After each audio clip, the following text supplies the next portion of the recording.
Today we're utilizing our cover crops to add fertility to our soil, and we're also putting a couple of our beds to rest for the winter.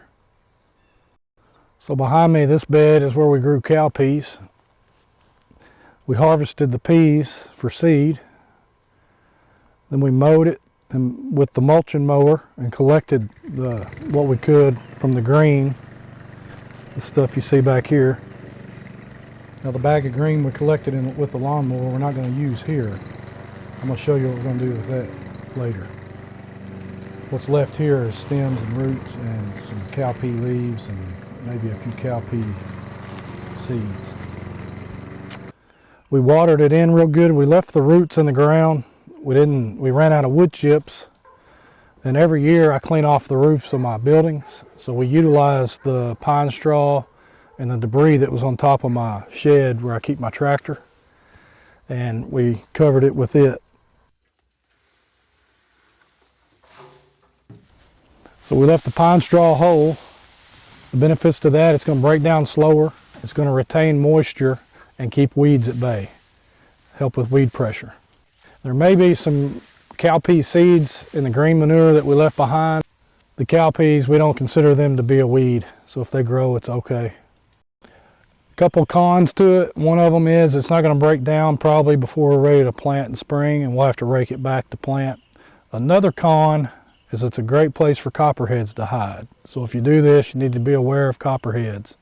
They're sneaky, they'll lay there, and they will bite you. I'm not concerned with the pine straw making the soil more acidic, because it's widely accepted that once it's dry, it's more neutral than acidic. So a quick little tour of our winter garden. We've got winter flowers. This is where we grew our potatoes. They'll winter through here in zone 8 and bloom this spring. So we went ahead and planted these. Now if we had waited till the last frost, which is usually here in March, the temperatures would get too hot. They're not heat tolerant plants. So they'll bloom at the right time by planting them now. Some of the flowers we have growing are snapdragons, yarrow, bells of Ireland, rutabacia, Shasta daisies, Iceland poppies, and we'll have more videos of these later specific about growing cool season flowers. Other green manures that work really well for us, we use grass before it goes to seed. We'll mow it, catch it in our mulcher, spread it. One thing that worked really well in our tomato patch this year was white clover. We'd mow it when it was nice and lush and collect it and put it on our tomato patch, and it did really, really well. We do it the same way. We put it down and then we put a brown on top, and we do it early in advance enough to give us time, give it time to break down before we're ready to plant. So on the brown side, we like to use, our favorite is broken down wood chips, but we never seem to have enough of those. So we utilize what we have an endless supply of, usually, is pine straw and leaves. And we'll collect them throughout the year and not waste it. And we like to break it down to help us mitigate copperheads. It gets our yard cleared, and we can use it for mulch, brown mulch, and it works great. It's a win-win.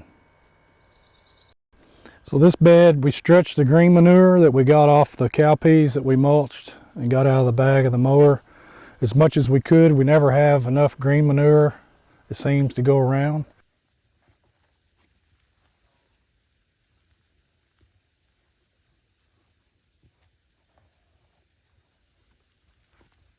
We also piled the pine straw up that we removed from the roof and mowed over it and broke it down, chopped it up, mulched it.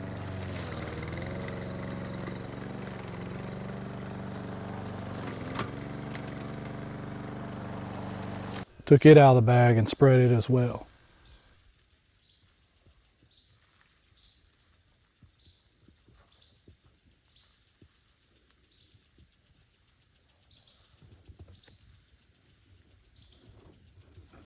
This one we watered in the same as we did the other bed.